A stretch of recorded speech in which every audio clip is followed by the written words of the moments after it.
Voilà, mes amis, de nouveau sur TV et Radio de Vie, que Dieu nous garde. Seigneur, merci pour ta présence, merci pour ta parole. Au nom de Yeshua, notre Maître, notre Dieu, merci pour ta fidélité. Merci pour, Seigneur, toutes ces belles choses qui se passent ici et là. Au nom de Yeshua, ta parole qui s'accomplit, des enfants qui se tournent vers toi, qui réalisent qu'il faut qu'ils t'obéissent, qu'ils mettent leur vie, Seigneur, entre tes mains. Au nom de Yeshua, nous te prions, Père de gloire. Amen. Apocalypse chapitre 6, le verset 7. Et 8, les versets 7 et 8. Et quand il eut ouvert le quatrième sceau, j'entendis la voix du quatrième être vivant qui disait, viens et vois. Je regardai et je vis un cheval verdâtre. Et celui qui était monté dessus se nommait la mort. Et l'enfer l'accompagnait. Il leur fut donné le pouvoir sur le quart de la terre pour tuer par l'épée, par la famine, par la mortalité et par les bêtes sauvages de la terre. Alléluia, gloire à Dieu. Voilà, donc ça c'est le quatrième sceau. Et on nous dit que le cheval qui est sorti, en fait il y avait un cavalier qui était sur un cheval et ce cheval était vert. Alors bien sûr, la couleur verte nous parle de beaucoup de choses. Hein. Donc la couleur verte nous parle de la nature déjà. Nous parle de la nature. Et donc... Et on nous parle, on nous dit que ce cavalier, justement, avait un nom, portait un nom, et son nom, c'est la mort. Mais ce cavalier n'était pas seul, donc la mort. Et il était, ce cavalier, il était accompagné de Hadès, ou encore l'enfer. Alors, je ne sais pas si l'équipe peut nous aider pour nous montrer un peu l'image de ce cavalier, hein, donc la mort sur ce cheval vert. On peut toujours s'organiser pour nous trouver cela au nom de Yeshua. Et c'est le cavalier, mes amis, ce cavalier est terrible, terrible. Le quatrième cavalier est, mes amis, terrible parce que, pourquoi? Parce que on nous dit que c'est le dernier ennemi qui sera, bien sûr, vaincu. C'est pas moi qui le dis, c'est la parole qui le dit. Nous sommes dans 1 Corinthiens et chapitre 15, verset 26, 1 Corinthiens 15, 26. L'ennemi qui sera détruit, le dernier, c'est la mort. Donc, l'ennemi qui sera détruit, le dernier, c'est la mort. Vous vous rendez compte, mes amis? Paul nous apprend que le quatrième cavalier est notre ennemi. Ah oui. Et il dit que ce cavalier sera le dernier à être détruit. Donc, la mort, le dernier ennemi, le quatrième cavalier, est terrible. Et il a déjà été vaincu à la croix, comme Satan, mais lui là, mes amis, là on nous dit que ce cavalier, donc la mort, sera bien sûr le dernier que Dieu va détruire. Pourquoi? Parce que, mes amis, parce que ce cavalier...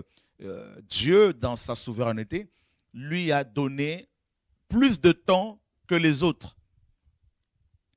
Plus de temps que les autres. Et regardez, vous allez voir que ce cavalier, donc la mort, a toujours fonctionné avec son allié le plus fidèle, c'est-à-dire le dieu Hadès, ou encore l'enfer, ou encore le séjour des morts, ou en hébreu, le Sheol. Nous sommes dans Apocalypse chapitre 20. Regardez bien. À partir du verset 11. Puis je vis un grand trône blanc et celui qui était assis dessus.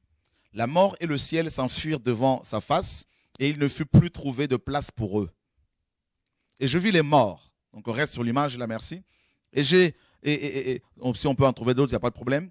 Et je vis les morts, les grands et les petits qui se tenaient devant Dieu. Des livres furent ouverts. Et un autre livre fut ouvert, celui qui est le livre de vie. Et les morts furent jugés selon les choses qui étaient écrites dans les livres, c'est-à-dire selon leurs œuvres. Et la mer rendit les morts qui étaient en elle, et la mort et l'enfer rendirent les morts qui étaient en eux. Et ils furent jetés, ils furent jugés, chacun selon ses œuvres. Et regardez le verset 14. Et la mort et l'enfer furent jetés dans les temps de feu. C'est la seconde mort. Et la mort et l'enfer furent jetés dans les temps de feu pour être détruits, bien sûr. Et vous verrez que Satan, lui, par contre, va être jeté dans les temps de feu bien avant. Regardez le chapitre 20, le verset 10. Et le diable qui le séduisait fut jeté dans les temps de feu et de soufre où sont la bête et le faux prophète. Donc, la bête, c'est-à-dire l'antichrist, qui est le premier cavalier, le faux prophète qui est son allié, et Satan, le diable, le serpent ancien, seront jetés dans les temps de feu avant la mort et l'enfer, ou le dieu Hadès. Donc vous voyez bien que les Écritures disent vrai, que l'enfer, mes amis, et l'enfer, le dieu Hadès, ainsi que la mort, ces deux collaborateurs les plus proches, seront, mes amis, jetés dans les temps de feu. Et on nous dit que la mort, qui est le dernier ennemi, à être détruit, n'est-ce pas? Donc, et c'est terrible. La mort, effectivement, donc le quatrième cavalier, est l'ennemi de tous les hommes. De tous les hommes. Et regardez ce que le Seigneur nous dit. Rappelez-vous bien que, mes amis, vous devez comprendre que ce cavalier, donc la mort, ainsi que l'enfer, son collaborateur, détenaient des clés. Ce sont ces deux démons, parce que la mort est un démon. Le quatrième cavalier est un démon, qu'on appelle le démon des morts. Vous voyez, c'est un démon qui travaille avec un autre démon qui s'appelle Hadès. Hadès, chez les Grecs, était, mes amis, la divinité la plus crainte. Et cette divinité, mes amis, faisait trembler les Grecs au point où ils avaient utilisé un euphémisme pour parler de lui. Un euphémisme qui dit, qui signifie le Dieu aux portes closes. Et rappelez-vous bien que c'est cette divinité, Hadès, qui combat particulièrement l'Église. Et Yeshua nous dit dans Matthieu 16, 18, il dit à Pierre, et moi je te dis que tu es Pierre, et que sur ce roc je bâtirai mon Église, et que les portes de Hadès ou encore de l'enfer ne prévaudront point contre elle. Donc, cette divinité, Hadès, a des portes qui ne laissaient pas sortir les morts notamment qui croyaient en Dieu. Même Abraham était retenu par Hadès. Même Jacob était retenu par Hadès. Même Isaac était retenu par Hadès. Tous les prophètes, Moïse y compris, étaient retenus par Hadès. Sauf, mes amis, Enoch qui était enlevé, Élie également, mais sinon les autres étaient tous retenus par cette divinité, par ce démon, Hadès. Comment ils fonctionnent les deux? Ils fonctionnent vraiment en binôme et ils coopèrent correctement, très bien. La mort vient d'abord et frappe les hommes. Une fois qu'elle a frappé, eh ben c'est Hadès qui récupère ses âmes, qui les garde, qui les enferme. Et les deux, la mort, c'est-à-dire le quatrième cavalier, ainsi que Hadès, l'enfer, les deux, mes amis, sont tellement, collaborent tellement bien qu'il y en a un qui est tué et un deuxième qui est emprisonné. Vous voyez? Donc, la mort tue et Hadès garde, emprisonne les âmes. Et c'est pour cela, mes amis, pendant des années, depuis le premier homme qui est mort, c'est-à-dire Abel, Adam, tout ça, tous ces gens, Abraham, Isaac, David, tous ils craignaient, bien sûr, Hadès. Ils craignaient la mort. Quand Adam a chuté, eh ben, Hadès, ainsi que la mort et Hadès, les deux collaborateurs les plus proches, n'est-ce pas, parmi les démons, vont prendre les clés que Adam avait, c'est-à-dire l'autorité pour gouverner. Ils vont prendre les clés, mes amis, que Dieu avait données à Adam, donc celle qui consiste dans la gouvernance, dans le gouvernement de la terre, parce que les clés représentent simplement l'autorité. Dieu avait donné à Adam l'autorité de gouverner la terre, de diriger la terre, de dominer sur la création, sur les oiseaux du ciel, sur les poissons de la mer. Il avait donné à Adam cette autorité. Et les démons, Satan, quand il a réussi à faire tomber Adam et Ève dans le péché, d'abord Ève, ensuite Adam, eh ben, les démons ont récupéré cette autorité, donc Hadès et la mort, et ils ont commencé à dominer sur les animaux. Voilà pourquoi souvent les démons, quand on les chasse, souvent, ils se manifestent souvent comme des animaux, tels que le serpent, tels que les scorpions.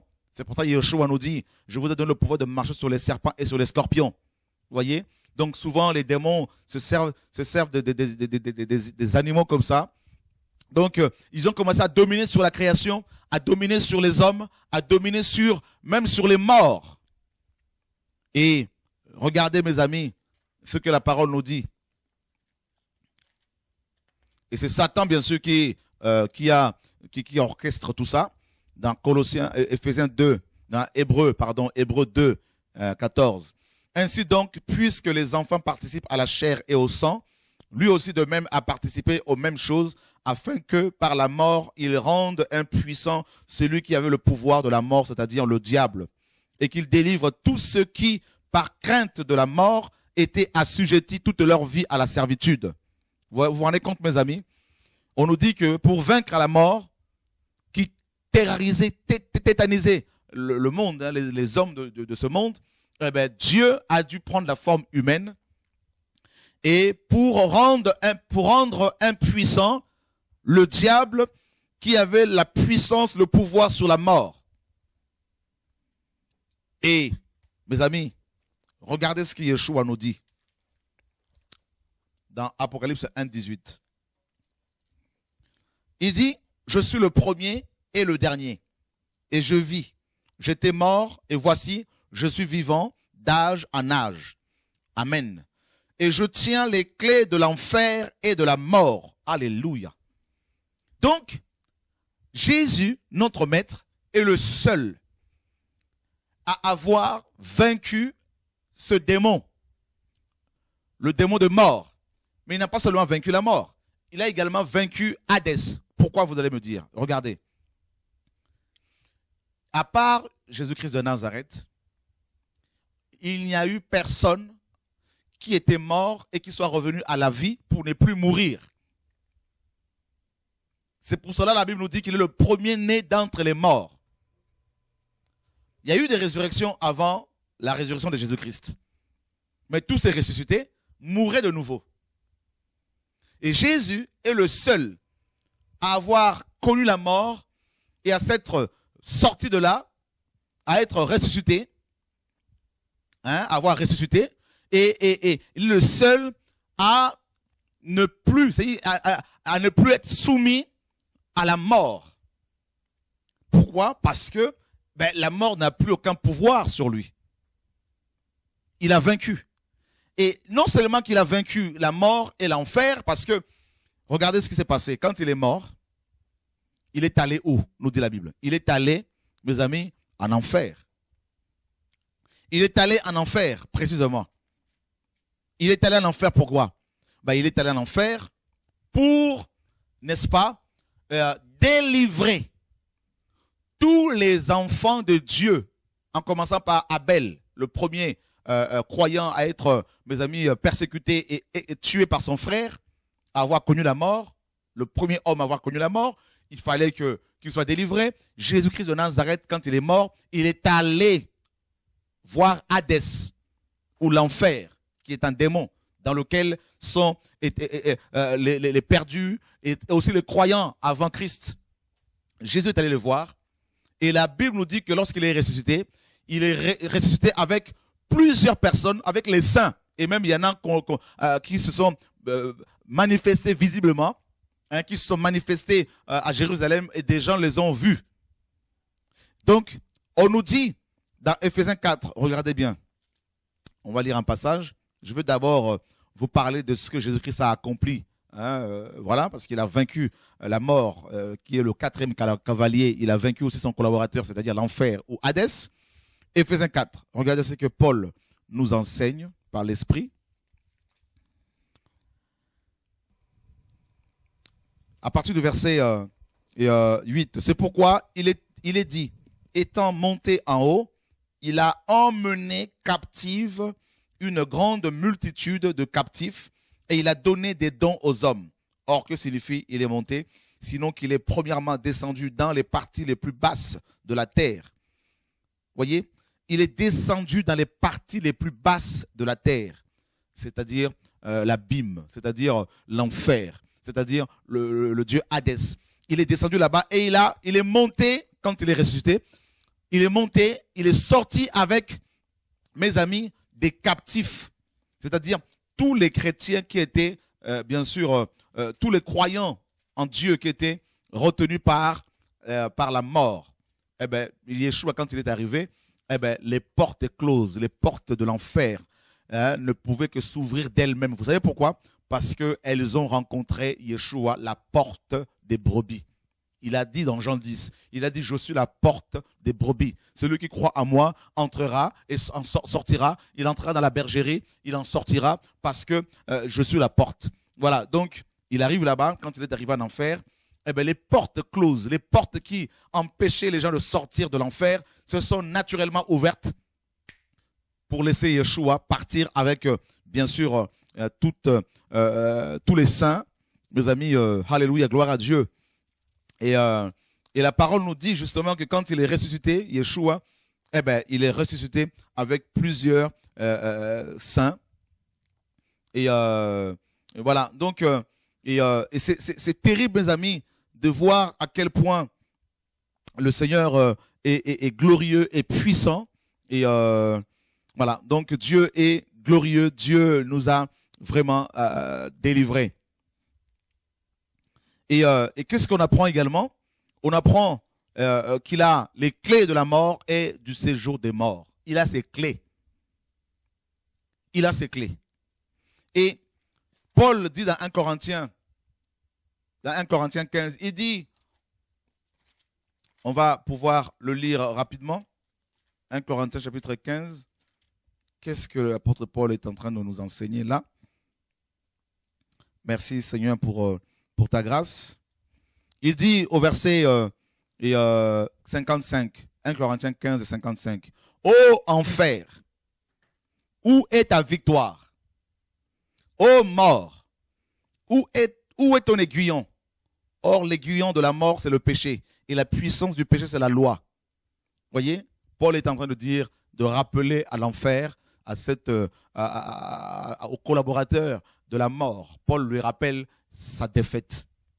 Et ça, aucun prophète ne l'a fait. Aucun religieux n'a remporté cette victoire si ce n'est que Yeshua HaMashiach, notre Dieu, notre Maître. Mes amis, gloire à Dieu. C'est pour cela que Paul dit dans 1 Corinthiens 15, il dit, si Christ n'est pas ressuscité, nous sommes alors perdus, n'est-ce pas? Et notre foi est vaine. Notre prédication est aussi vaine parce que Christ ne serait pas ressuscité. Or, Christ est véritablement ressuscité et nous pouvons, mes amis, crier haut et fort que la mort n'a plus aucun pouvoir sur nous parce que quand nous mourons physiquement, en fait, nous continuons à vivre cette fois-ci dans le royaume de notre Père Céleste. Gloire à Dieu. C'est pour cela, mes amis, c'est juste une invitation que je vous lance ce soir. Vous qui n'êtes pas encore en Christ, profitez-en, donnez-vous au Seigneur, criez vers le Seigneur Yeshua. Criez vers le Seigneur et il va vous répondre parce qu'il veut sauver les âmes. Alors, on revient sur ce cavalier, donc la mort. La mort fait des dégâts. Dieu dit à Adam, il dit à Adam, tu mangeras de tous les arbres du jardin. Mais quant au fruit de l'arbre du jardin qui est au milieu, à l'arbre qui est au milieu du jardin, tu ne le toucheras pas. Le jour où tu en mangeras, le jour où tu mangeras ces fruits, eh ben, tu mourras. Et Adam, malheureusement, a désobéi. Et la mort est venue, le quatrième cavalier, et c'est là qu'il a commencé à travailler. Dès la chute de l'homme, ce démon a commencé à opérer, le quatrième cavalier. Et là, on nous dit, en ce temps de la fin, ce cavalier va faire encore plus de dégâts. Plus de dégâts. Vous voyez, mes amis, les images un peu qu'on vous montre, hein, la mort qui est là, et avec ce cheval blanc, un cheval verdâtre. Pourquoi le vert? Rappelez-vous bien que les couleurs sont utilisées pour séduire aussi. Hein. Donc le premier cavalier vient, il monte un cheval blanc pour séduire les gens, comme Christ, hein, qui va bien sûr revenir sur terre, monter sur un cheval blanc. Donc voilà. Et ensuite le deuxième cavalier qui est monté sur un cheval, on l'a vu, comment dire, roux, je crois, si je ne me trompe. Donc deuxième cavalier et qui est monté sur un cheval roux, effectivement rouge, c'est le sang. Troisième cavalier, il est monté sur un cheval, mes amis, noir. Et le quatrième, c'est sur un cheval verdâtre, vert. Alors, la couleur verte nous parle de beaucoup de choses. Il y a plusieurs religions qui adoptent la couleur verte. Hein. Vous avez par exemple le kimbanguisme, cette religion qui nous vient de la RDC. Voyez, et on peut montrer un peu certaines images, hein, donc si on peut, le kimbanguisme, tout ça par exemple, et donc ils adoptent la couleur verte, et il y a aussi je crois que c'est l'islam aussi, hein, qui adopte aussi la couleur verte, donc voilà, je crois que c'est l'islam et le sunnisme, si je ne me trompe pas, voilà. Et il y a plein d'autres personnes aussi, hein, qui utilisent la couleur verte. Il y a aussi, bien sûr, l'écologie. Hein, voilà, avec des pastilles vertes, tout ça. L'écologie qui devient, au jour d'aujourd'hui, presque je dirais, la religion. Effectivement. Et nous sommes d'accord qu'il faut, bien sûr, prendre soin de la terre parce que Dieu nous a donné quand même l'intelligence. Il nous a confié, mes amis, cette planète. Et nous devons, bien sûr, en prendre soin. Et c'est aussi ça, être responsable. Et donc, il faut en prendre soin, il faut s'en occuper. Ça, nous sommes d'accord. Mais malheureusement, comment voulez-vous défendre véritablement la planète si on ne respecte pas aussi celui qui l'a créé? Vous voyez? Celui qui l'a créé, celui qui a dit à l'homme, eh bien, écoute, je te donne ce jardin, qui a pris l'homme, qui l'a mis dans ce jardin d'Éden, et qui lui a dit, tu dois en prendre soin, tu dois le cultiver et le garder. Oui, Dieu nous a demandé à nous, les hommes, de prendre soin de la terre, de cultiver la terre, de prendre soin, hein, de notre environnement. Ça, nous sommes d'accord, on n'est pas contre. Mais vous devez comprendre aussi que, pour beaucoup, hein, ils veulent plus sauver la terre que sauver leurs âmes. Donc, l'écologie peut aussi être une forme de religion avec des prêtres. Mais on nous dit que le quatrième cavalier va se servir de la couleur verte, hein, pour séduire. Et on nous dit qu'il va y avoir beaucoup, beaucoup de morts. Et beaucoup de morts. Je crois qu'un temps viendra, si ce n'est déjà pas le cas, les gens qui ne voudront pas se soumettre à certaines lois votées par le gouvernement mondial, qui va de plus en plus prôner, mes amis, le respect de l'environnement. Et certaines personnes qui ne voudront pas s'y soumettre, je pense que seront menacées, connaîtront peut-être la mort. Je crois qu'ils connaîtront carrément la mort parce que c'est écrit. Et on nous dit que c'est le quart de la terre qui sera, n'est-ce pas, tué. C'est quand même beaucoup. On est, mes amis, 7 milliards aujourd'hui. Alors le quart, ça fait beaucoup. Hein. Donc ça fait au moins plus de 2 milliards, hein, d'individus qui vont connaître la mort. Ça peut paraître, mes amis, impossible parce que on peut se dire, mais comment cela peut-il se faire? Mais écoutez, moi je crois que Dieu a toujours raison. Mais en tout cas, on nous dit que la mort va causer beaucoup, beaucoup, beaucoup de dégâts, ainsi que son collaborateur, c'est-à-dire l'enfer. Et qu'est-ce qu'on apprend également? Comment ces deux collaborateurs vont-ils se prendre pour tuer les gens? Eh bien, on nous parle d'abord de l'épée. L'épée. Hein, donc, on va voir les décès par les armes, hein, dans le monde. Hein. Donc, si on peut trouver les statistiques, je pense que c'est possible. Et donc, le nombre de personnes qui meurent par les armes sur terre, parce que l'épée, il ne faut pas seulement s'arrêter sur l'épée en tant qu'instrument, mais il faut voir ici, parce que l'épée est une arme, n'est-ce pas? Paul nous parle de l'armure du combattant dans Éphésiens 5. Et vous voyez, l'ennemi Satan essaie de singer Dieu. Donc nous chrétiens, aussi, nous utilisons aussi l'épée que la parole de Dieu. L'épée, dans la Bible, nous parle de la parole. Donc, ça veut dire que l'Antichrist où Satan, qui bien sûr contrôle tous ses cavaliers, va se servir de la mort et de l'enfer pour tuer plusieurs personnes sur Terre, un quart de la population mondiale, d'abord par l'épée. L'épée est l'arme par excellence dans la Bible, hein, et c'est la parole. La parole. Et là, ils vont se servir de la parole, c'est-à-dire des discours. Hein. D'abord des discours, si on veut faire une interprétation d'abord, mes amis, allégorique. Donc on va voir l'épée ici comme étant la parole, mais pas la parole de Dieu cette fois-ci, mais la parole de Satan, la parole des hommes. Donc par des discours. Et on a pu voir Hitler, hein, avec son discours haineux. Hein, il a, mes amis, fait tuer plus de 6 millions de juifs, n'est-ce pas? C'est quand même terrible, c'est atroce. Et juste avec des discours, les gens étaient envoûtés pour aller exécuter les ordres. Donc l'épée ici, c'est d'abord des discours. Hein, sur le plan, mes amis, si on fait une interprétation allégorique, mes amis, on comprend que l'épée, c'est d'abord des discours. Donc le quatrième cavalier, la mort, mes amis, va se servir des discours, mais des discours terribles. Vous avez pu voir des gourous qui, mes amis, avec des discours haineux, avec des discours, mes amis, comment dire, habillés, avec des paroles, des discours haineux, hein, de suicide par exemple, mais habillés par des mots, comment dire, doux, hein, promettant le ciel, hein, aux adeptes. Des gens vont se suicider parce qu'ils ont entendu un discours. Des gens vont aller se faire exploser, n'est-ce pas? Parce qu'ils ont entendu un discours sur le net. Ils sont comme envoûtés, hein, avec des messages haineux disant que s'ils s'explosent, ils vont aller au ciel, ils auront des vierges, tout ça. Vous voyez, c'est l'épée, ça, c'est l'épée. C'est des discours d'abord. Vous voyez? Et ça, c'est terrible. C'est terrible. Et nous sommes dans une génération où les gens peuvent tuer les autres parce qu'ils ont écouté un discours, parce qu'ils ont écouté, mes amis, parce qu'ils ont été lobotomisés, ils ont été envoûtés, ils ont été, mes amis, aveuglés par des discours complètement sectaires, des discours complètement haineux, et les poussant à se faire du mal eux-mêmes et à faire du mal à leurs proches. Donc ça, c'est une épée. Donc l'épée nous parle de discours, nous parle ça peut être des discours politiques, hein, n'est-ce pas? Et tout ça, et des discours religieux, hein, tout ça, et ça fait des dégâts. Ça fait des dégâts. C'est pour cela, mes amis, il faut toujours faire attention à ce qu'on entend, à ce qu'on écoute.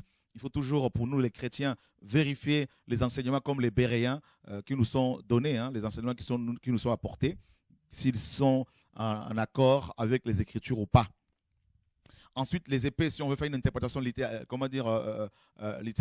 eh ben, l'épée représente ici les armes, hein, les kalachnikovs. Regardez par exemple là, et par rapport à la mortalité, hein, due à l'emploi, à l'utilisation d'armes dans le monde. Hein. Et donc, en France, d'abord, on nous dit que depuis le 1er janvier de cette année, il y a eu 6243 victimes, hein, homicides, hein, pardon. Et homicides, donc, oui, des victimes, hein, il y a des victimes derrière ces homicides. Et voilà. Donc, en France métropolitaine et outre-mer, il y a eu 932 homicides, voilà, qui ont été comptabilisés en 2015. Donc, c'est plus de 2,5 meurtres par jour. Vous vous rendez compte?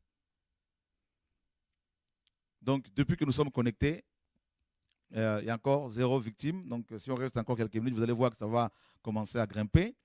Et donc, le nombre de morsures de serpents dans le monde, donc ça, c'est par rapport aux animaux. D'abord, on reste sur les armes.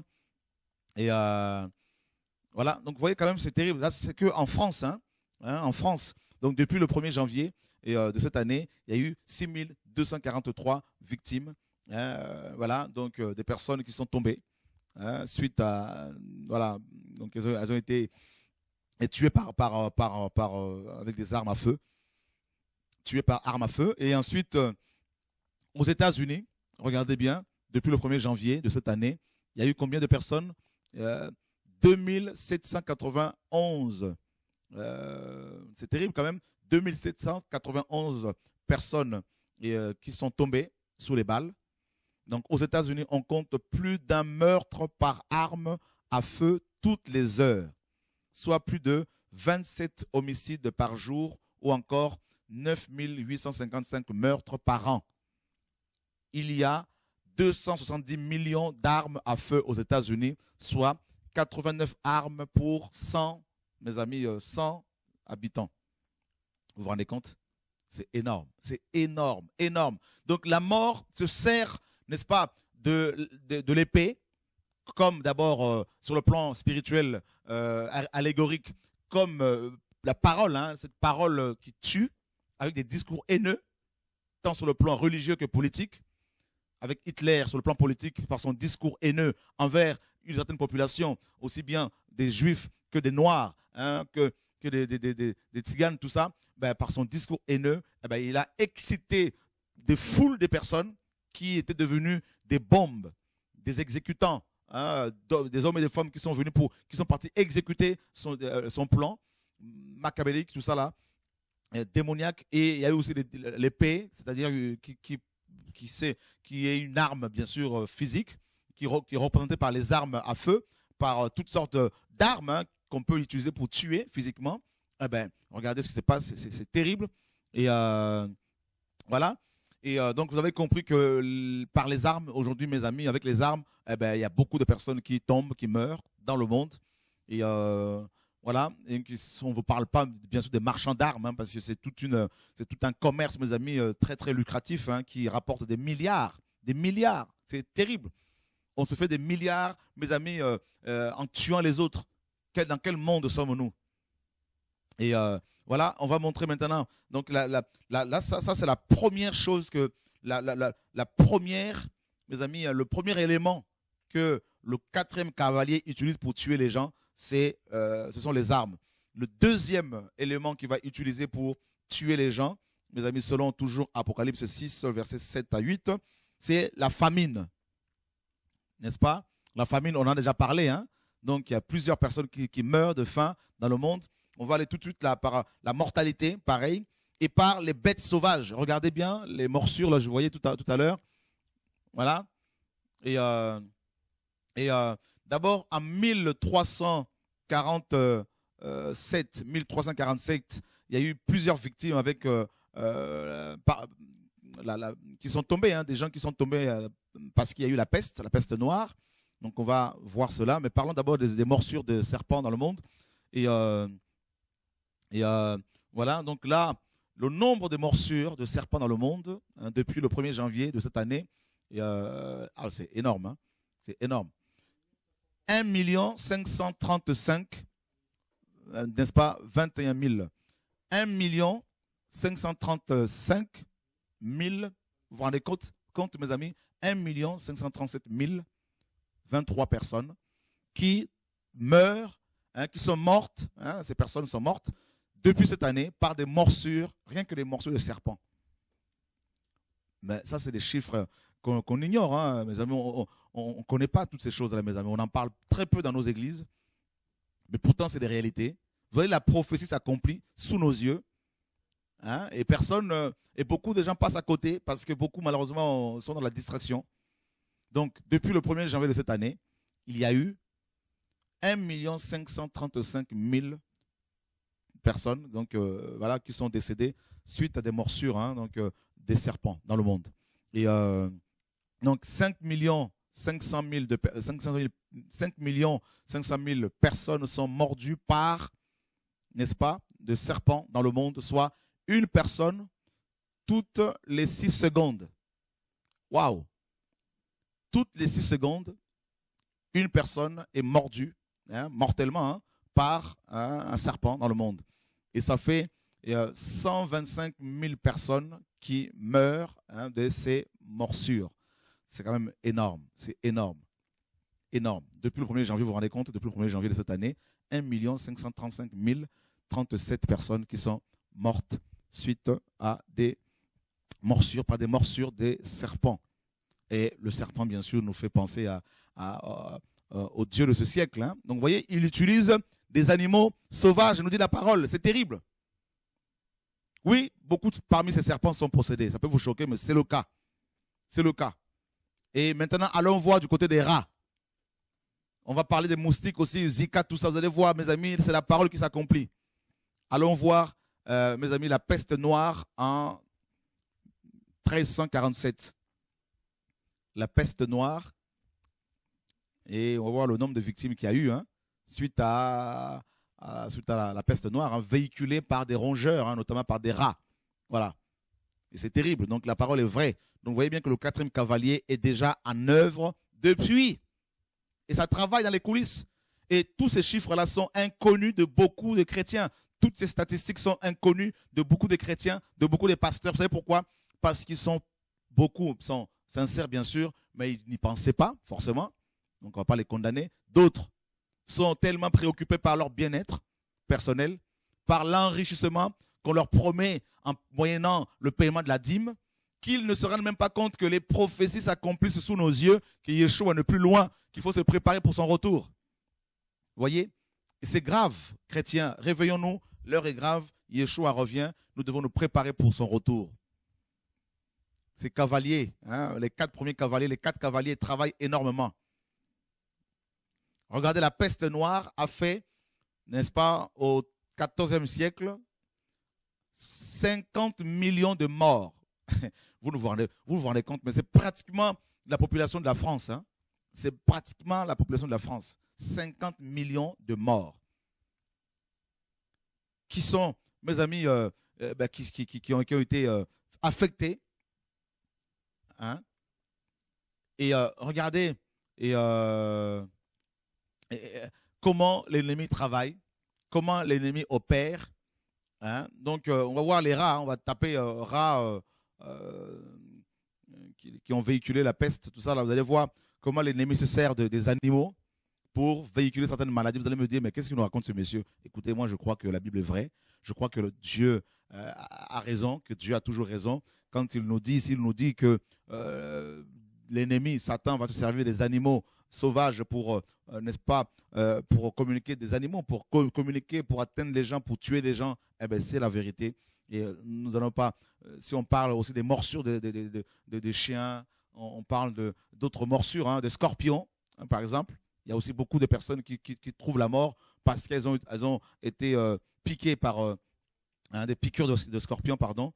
Et tout ça, là, donc, parce que ces personnes ont été piquées par des scorpions, elles ont elles ont connu la mort, elles en sont mortes.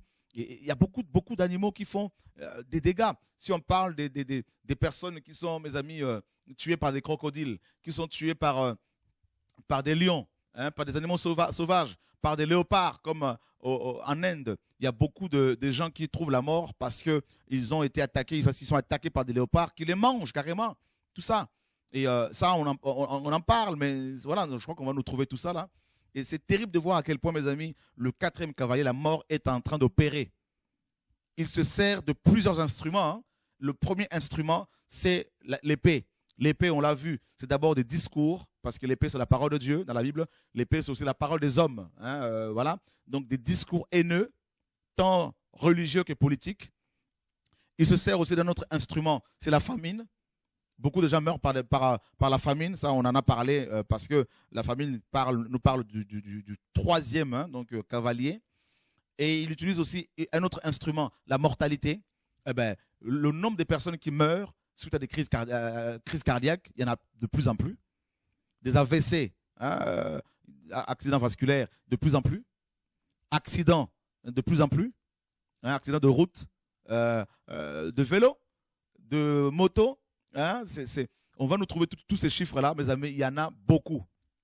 Et un autre instrument, ce sont les bêtes sauvages de la terre. Vous vous rendez compte le nombre de personnes qui décèdent, mes amis, on va nous trouver toutes ces statistiques. Donc, on est un peu bousculé là. Et des personnes qui décèdent, mes amis, suite à la malaria, le paludisme dans le monde. C'est énorme, énorme, énorme. On en parle très peu aussi dans les pays occidentaux. Mais il faut aller, mes amis, dans les pays tropicaux pour voir, pour vivre ces réalités-là. Le nombre d'enfants qui décèdent suite à la malaria, au paludisme, tout ça. Et c'est énorme. C'est énorme. C'est énorme. Donc, les décès dus au cancer, voilà, colorectal, le cancer colorectal en France, c'est juste un aspect, c'est juste un aspect, hein, donc c'est une sorte seulement de cancer, c'est pas tous les cancers, il y en a plusieurs. Eh bien, regardez, mes amis, le nombre de personnes qui décèdent en France. Hein, depuis le 1er janvier 2016, il y a eu 10 325 personnes qui sont mortes suite au cancer colorectal en France. Et depuis que nous sommes connectés, donc il n'y a encore personne. Et vous vous rendez compte? Voilà. Et décès prématurés dus à la pollution dans le monde. Depuis le 1er janvier, eh ben, 892 557. Des personnes qui ont trouvé la mort parce qu'il y a la pollution, hein, par les véhicules, la pollution par les vaches qui aussi polluent, hein, pour votre information. Tout ça. Et par des usines, hein, tout ça. Et c'est énorme, c'est énorme. Et regardez les condamnations à mort dans le monde. Depuis le 1er janvier de cette année, il y a eu 3 355 personnes qui ont été exécutées. Voilà. Et les victimes du paludisme, j'ai vu ça quelque part. Les victimes du paludisme dans le monde, depuis le 1er janvier, il y a eu 162 personnes qui sont donc 892 personnes qui ont trouvé la mort, hein, dans le monde parce qu'elles étaient atteintes, hein, donc par le palu, hein, par la malaria. Et le nombre de suicides aux États-Unis depuis le 1er janvier, il y a eu 10 708 personnes qui se sont donné la mort. Depuis que nous sommes connectés, il y a déjà une personne qui s'est suicidée. On va rester encore un peu dessus quelques secondes. Chaque jour, 105 personnes se suicident aux États-Unis, soit 38 864 par an. Donc en 2010, depuis 2010, soit 15% de plus en 2010 qu'en 1999. Le suicide fait plus de morts que les accidents de la route, soit 33 697 décès. La recrudescence des suicides touche surtout les 35, hein, donc les personnes les 35-64 ans, et notamment les hommes dans la cinquantaine. C'est quand même impressionnant. Voilà. Et alors, les décès dus aux accidents de la vie courante en France, depuis le 1er janvier, il y a eu, hein, de la vie courante, hein, ça peut être à la maison, ça peut être, je ne sais pas. Donc, et 5 581 personnes, hein, qui ont trouvé la mort. Voilà. Donc, c'est quand même impressionnant. Donc, chaque année en France, près de 20 000 personnes décèdent suite à un accident de la vie courante, dont 230 enfants, soit 55 décès par jour et 2 par heure. Les hommes meurent plus, hein, les hommes meurent plus les femmes plus que les femmes, hein, d'accidents de la vie courante. Donc les hommes meurent plus que les femmes. C'est quand même terrible. Donc mortalité due à l'alcool en France depuis le 1er janvier. Et 13 203 personnes meurent parce qu'elles sont, mes amis, addictes à l'alcool. La consommation moyenne d'alcool chaque jour est de 27 grammes, hein, par personne en France, contre 27 grammes vers 1930. Voilà, donc ça fait quand même réfléchir tout ça. Hein, c'est fort, c'est terrible, ça fait bien réfléchir. Et décès dus aux particules fines dans le monde. Depuis le 1er janvier, depuis cette année, hein, le début de cette année, il y a eu 586 personnes, 586 227 personnes, hein, 586 227 personnes qui sont décédées. Et waouh, c'est terrible, hein, le monde va mal, hein, mes amis. Hein, on est vraiment, mes amis, confrontés à la mort chaque jour. Et je crois que vous allez vous réveiller davantage. Décès dus au soda et aux boissons sucrées. Hein, ceux qui aiment le soda et les boissons sucrées, tous les 4 matins, tous les matins, soir, midi, soir, ils sont toujours en train de mes amis, se suicider avec du sucre. Décès dû aux soldats, et aux boissons sucrées. Chaque année, bien sûr, depuis le début de cette année, il y a 51 602 personnes. 51 602 personnes qui meurent. Chaque année, 185 000 personnes meurent à cause des sodas et de boissons sucrées dans le monde. Soit l'équivalent de un décès prématuré toutes les 180 secondes. Compteur, c'est quand même terrible. Hein? Voilà, donc, décès dans le monde. Depuis le 1er janvier, il y a eu 16 196 190. Ça monte. Hein. Regardez comment ça monte, le chiffre là. Donc, depuis le 1er janvier, n'est-ce pas? Depuis le 1er janvier de cette année, donc 2016, il y a eu 16 196 220, 23, 24, 26, 27, 28, 29, 31, 32. Vous voyez, ça continue, ça monte. C'est terrible. Donc, chaque seconde, il y a une personne qui meurt dans le monde. Toutes les secondes. C'est impressionnant. Donc, ça fait combien? La mortalité dans le monde correspond à 1,9 décès chaque seconde sur Terre, soit 158 857 décès par jour. C'est énorme. Soit près de 59 millions de décès chaque année. C'est beaucoup, mais inférieur au nombre de naissances. C'est terrible, mes amis. Et depuis que nous sommes connectés, hein, il y a eu plus de 603, ça monte toujours, décès. C'est impressionnant. Le nombre de décès dus au cancer dans le monde, depuis le 1er janvier, 4 186 815, 816, 817, 818, 819. Donc, vous voyez comment ça monte, mes amis? Depuis, nous sommes au mois d'avril. C'est-à-dire, en 4 mois seulement, il y a eu plus de 4 millions de morts suite au cancer, aux divers cancers. Vous voyez, mes amis? Ça fait réfléchir. Hein? Ça fait réfléchir. Vous voyez, donc, tout ça là, c'est la mortalité, par la mortalité. Et l'ennemi, bien sûr, travaille. Hein? Le nombre de décès maternels dus à l'accouchement ou à la grossesse. Depuis le 1er janvier, il y a eu 80 947 décès. Et depuis que nous sommes connectés, il y a 4 enfants qui sont décédés, 4 bébés. Décès dû à un niveau sonore excessif en Europe. Écoutez la musique très très fortement, tout ça là, ou dans nos églises, les enceintes qui sont, mes amis, utilisées à fond, et tout ça, le volume à fond, tout ça, il faut faire attention. Eh bien, ça peut provoquer la mort, oui, mes amis, pour votre information. Le bruit peut tuer.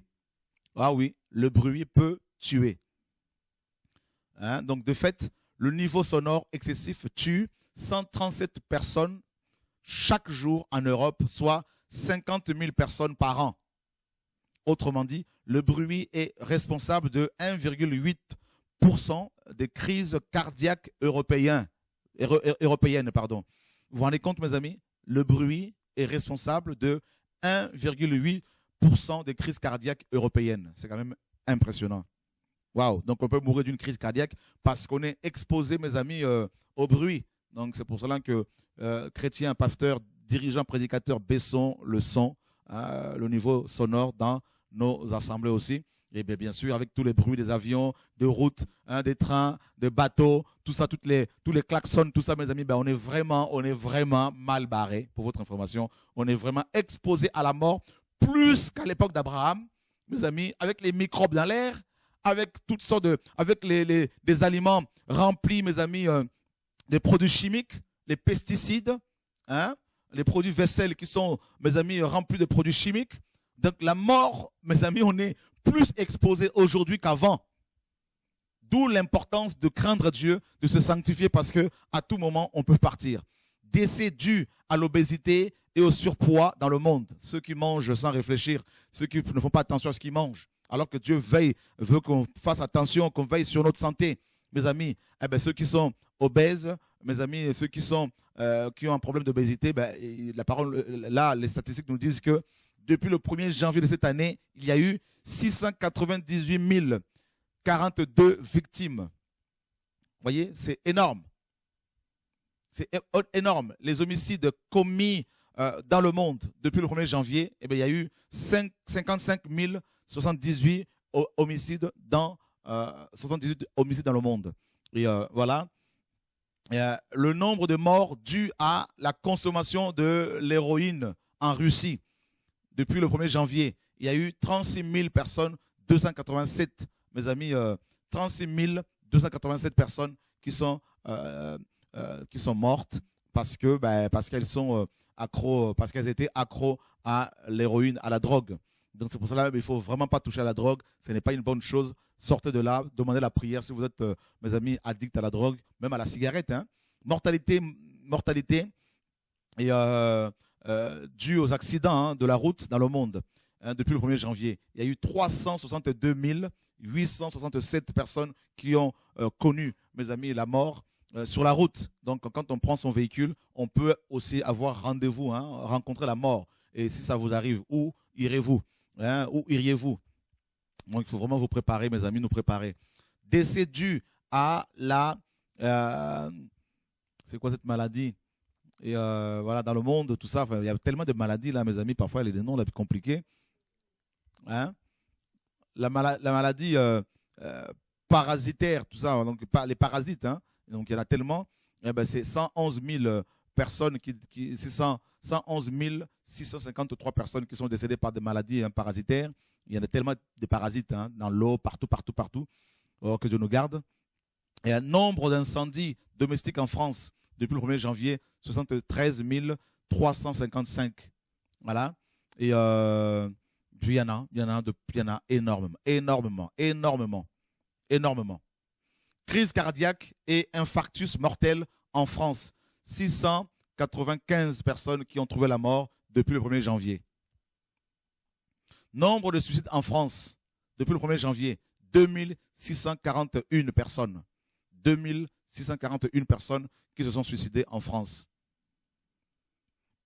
Voilà. Donc, donc je pense que vous avez compris un peu là, vous avez vu un peu, en gros, hein, comment le cavalier, mes amis, le dernier cavalier fait des dégâts. Ben, c'est la mort. Voilà, c'est la mort. Et regardez ce que Yeshua disait. Un homme avait beaucoup de biens. Et il dit à son âme, mon âme, tu as beaucoup de biens pour le reste de ta vie. Profite bien de toute ta vie. Réjouis-toi, mange, bois, parce que mes terres ont beaucoup rapporté. Et la parole nous dit, Dieu lui dira, insensé, cette nuit même, ton âme te sera redemandée. Et tout ce que tu as préparé, qui va en profiter? À qui cela va revenir? Et Yeshua nous dit justement, ceux qui ne sont pas riches en Dieu, eh ben, s'ils meurent, ce n'est pas le ciel qui les attend. Voilà. Donc, et c'est pour cela que nous devons vraiment nous préparer, mes amis. Et donc, nous sommes dans Luc chapitre 12, versets 13 à 21. Vous pouvez le lire chez vous à la maison. Préparons-nous, car Yeshua revient. Avant son retour, il y aura beaucoup de morts. On n'a même pas parlé des morts liées aux catastrophes naturelles. Hein. Les tremblements de terre, vous n'êtes pas sans savoir hein, que le tsunami qui a frappé les pays qui habitent au bord de l'océan Indien ont connu beaucoup de souffrances, beaucoup de morts. Et mes amis, il y a eu plus de 230 000 victimes, hein, donc décès. Plus de 230 000. Rappelez-vous bien, mes amis, le tremblement de terre en Haïti qui a fait plus de 200 000 morts. Sans parler de l'Afrique qui est touchée par toutes sortes de catastrophes. Et sans parler, mes amis, des victimes même en France qui sont touchées, des personnes qui sont touchées par des inondations, qui trouvent la mort. Même la terre se déchaîne. Même la terre, mes amis, la nature se déchaîne. Donc, c'est terrible. La mort frappe partout. Donc, si on veut faire toutes les statistiques des personnes qui trouvent la mort par les intoxications alimentaires, par les guerres, par les armes, par les accidents de route, par des crises cardiaques, les maladies incurables, le sida, tout ça, il y en a tellement. On va pas faire tout cela en une soirée, même en une semaine, c'est pas possible. Allez dans les hôpitaux, vous allez voir ce qui se passe. Donc, préparons-nous pour le retour du Mashiach. Alors, si c'est pas seulement une religion, parce que quand on parle de la couleur verte, ne voyez pas seulement une seule religion qui va faire des dégâts. Non, il n'y a pas qu'une religion. On nous parle ici de plusieurs choses. On nous parle des bêtes sauvages. Des bêtes sauvages, comme la peste noire en 1347. Plus de 50 morts, 50 millions de morts en Europe seulement. Vous vous rendez compte?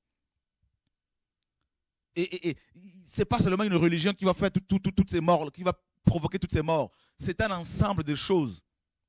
C'est à la fois la religion qui tue aussi, hein, des discours haineux, religieux ou politiques, comme Hitler, et comme des gourous qui demandent à leurs adeptes de se suicider avec eux. Tout ça. Il y a aussi, mes amis, les animaux sauvages, avec les moustiques comme le moustique comme Zika, qui provoque des malformations chez les enfants, c'est des fœtus, des embryons, mais c'est terrible. Et on est dans un monde rempli d'insécurité. Le seul endroit où l'on puisse trouver le repos, c'est à Yeshua. C'est pour cela, mes amis, préparons-nous. Yeshua est en train de revenir. Après les enseignements concernant les 4 premiers cavaliers, l'ouverture des 4 premiers sceaux, nous allons attaquer demain, Dieu voulant, l'ouverture du 5e sceau. On va finir les sceaux et ensuite on va parler du retentissement, des retentissements des trompettes. Ensuite, on va parler des 7 coupes aussi, parce qu'il y a les 7 trompettes et les 7 coupes. On va beaucoup parler sur la prophétie biblique, sur le retour de Yeshua. Je vous ai dit de la part du Seigneur qu'il est presque minuit. Nous devons nous préparer, nous devons travailler, nous devons méditer la parole et nous sanctifier et nous aimer les uns les autres, prier les uns pour les autres, prier pour les autorités, prier pour nos familles, pour nos enfants, pour vos femmes, pour vos maris, car Yeshua est en train de revenir. Si vous voulez nous appeler, vous pouvez le faire. Donc on a juste 5 minutes pendant lesquelles nous allons pouvoir répondre aux éventuelles questions au nom de Yeshua. Que Dieu vous garde. Donc nous sommes au 01, nous sommes joignables au 01 64 98 90 45 01 64 98 90 45. Voilà, que Dieu soit béni, qu'il soit glorifié au nom de Yeshua. Dieu est bon.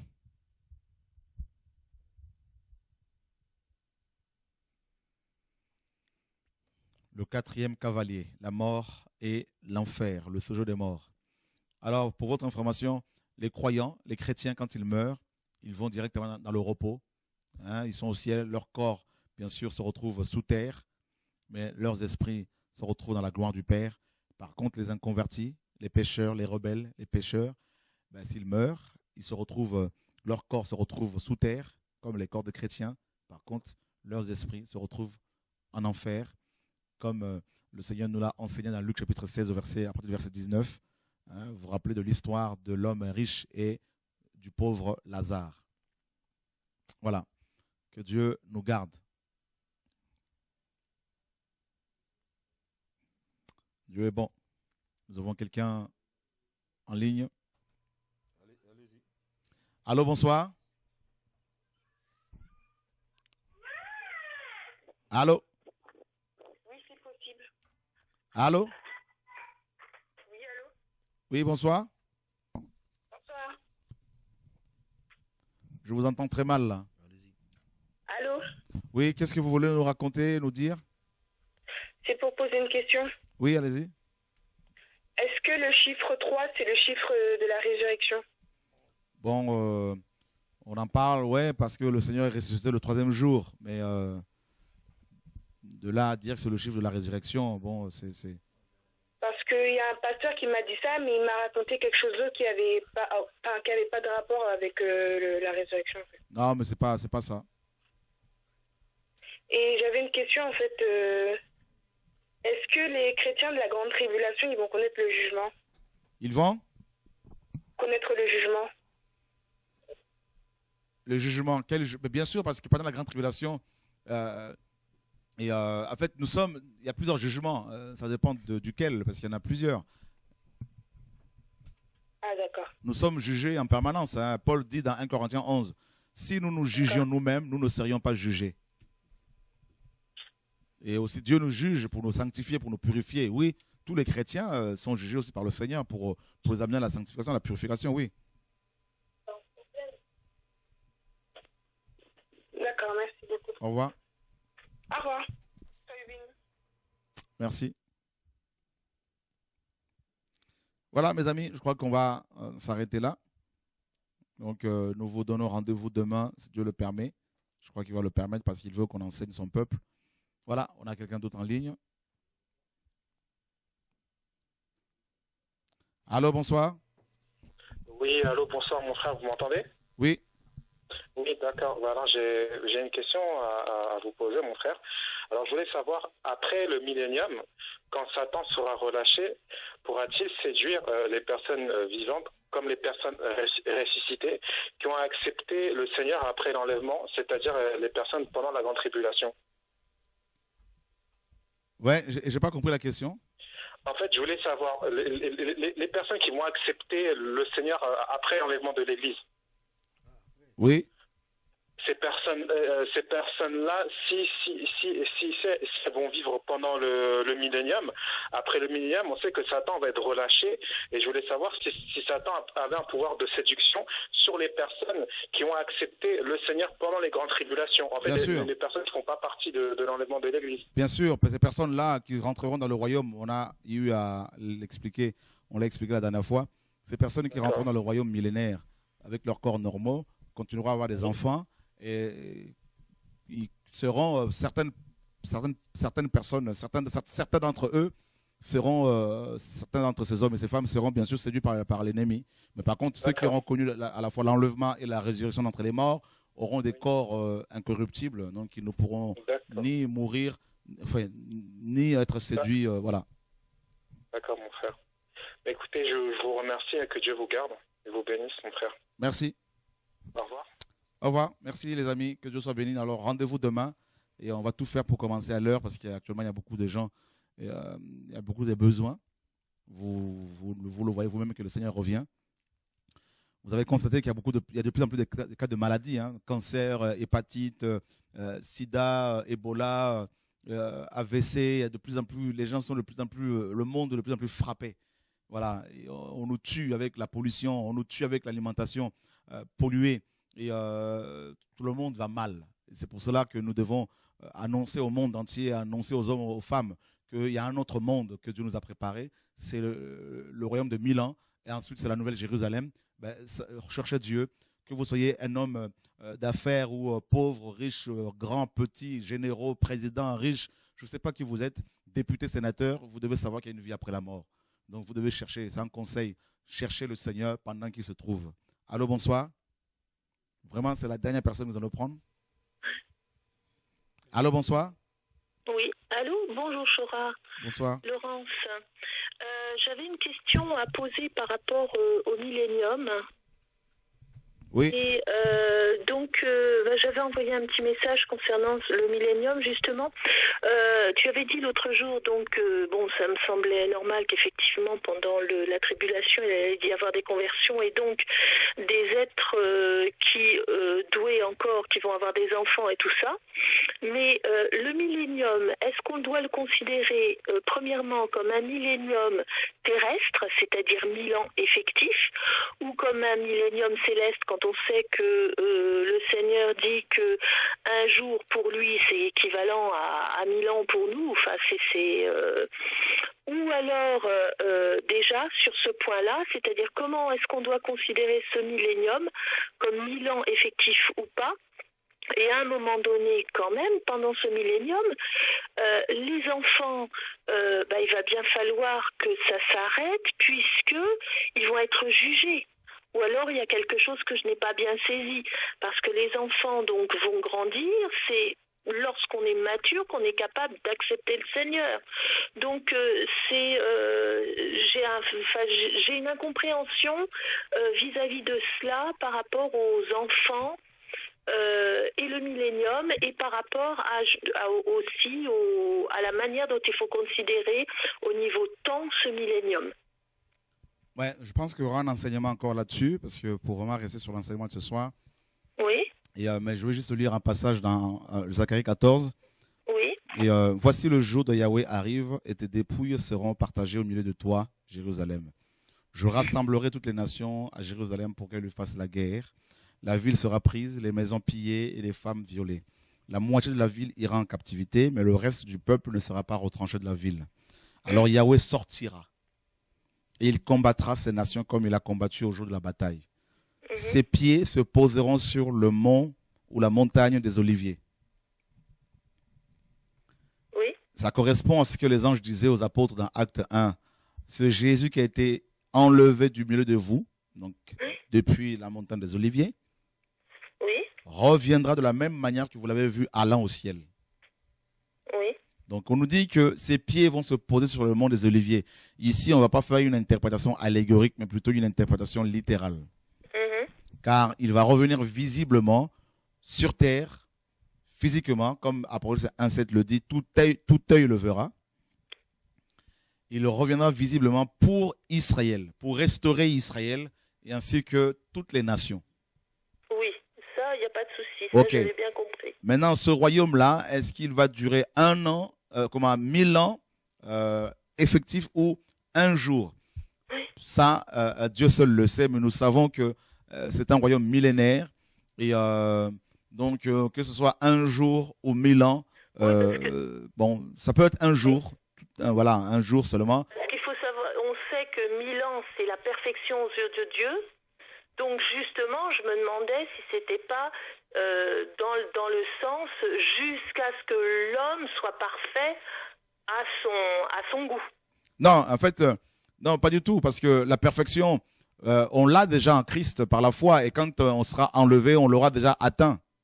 Oui, non, mais je parle pour les hommes, par rapport aux hommes qui viendront de se convertir. Non, pas du tout. Dieu n'a pas besoin d'un temps pour amener les gens à la perfection.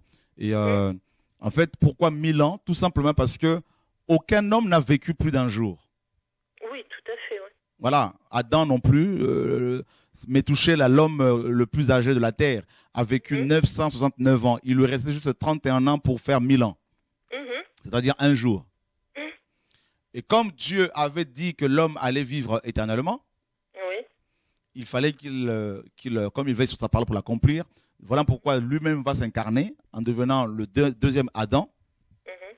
Et c'est pour cela qu'il va revenir sur terre visiblement pour amener l'humanité qui croira en lui à au-delà de 1000 ans. D'accord, oui. Okay. C'est pour cela qu'il va nous amener jusqu'au millénium. Et après, parce qu'après 1000 ou après 1000, c'est l'éternité. Oui, tout à fait. Donc l'éternité commence par là. Et c'est pour cela qu'il va nous amener jusqu'à la fin du millénium, juste pour nous introduire dans l'éternité avec la nouvelle Jérusalem, tout ça, et ainsi de suite. D'accord. Mais là, il revient sur terre aussi pour rétablir ce royaume, parce qu'il avait promis, il a promis de restaurer Israël, de restaurer le trône de David. Il a promis à David, il a promis aux enfants d'Israël, et tout simplement. D'accord, oui, ok. Ok. Donc il y aura, tu me dis qu'il y aura un enseignement vraiment plus important sur le millénium. Il y a eu déjà un enseignement là-dessus, il y aura tout au long de ces enseignements. L'avenir de l'humanité charnelle, encore avec des corps corruptibles. Il y aura un enseignement là-dessus, parce qu'on est beaucoup dans la prophétie biblique en ce moment, on va en parler, ouais. D'accord, super, parce que c'est vrai qu'on a besoin énormément d'améliorer nos connaissances dans ce domaine-là. Merci beaucoup, Chora. Merci, bon courage. Merci, au revoir. Sois encouragé aussi, merci, au revoir. Voilà mes amis, que Dieu vous garde. On se retrouve demain soir, heure de Paris, 20h30, et on se laisse guider. Donc même si on commence avec 5 minutes de retard ou 5 minutes à l'avance, ne soyez pas choqués parce qu'il y a beaucoup d'aléas. Donc on va vraiment se laisser guider parce qu'il y a beaucoup de gens qui viennent de loin. Et parfois il faut parler avec eux jusqu'à une certaine heure. Et ce n'est pas toujours évident, donc je pense que vous nous comprenez. Ce n'est pas un manque d'organisation ou de sérieux. C'est en fonction des besoins qu'il y a sur place ici dans nos locaux, car nous avons des gens qui viennent de loin avec des problèmes. Et on fait tout pour pouvoir leur venir en aide. Donc merci en tout cas pour votre compréhension. Au nom de Yeshua, que Dieu vous garde mes amis. À bientôt. Au revoir.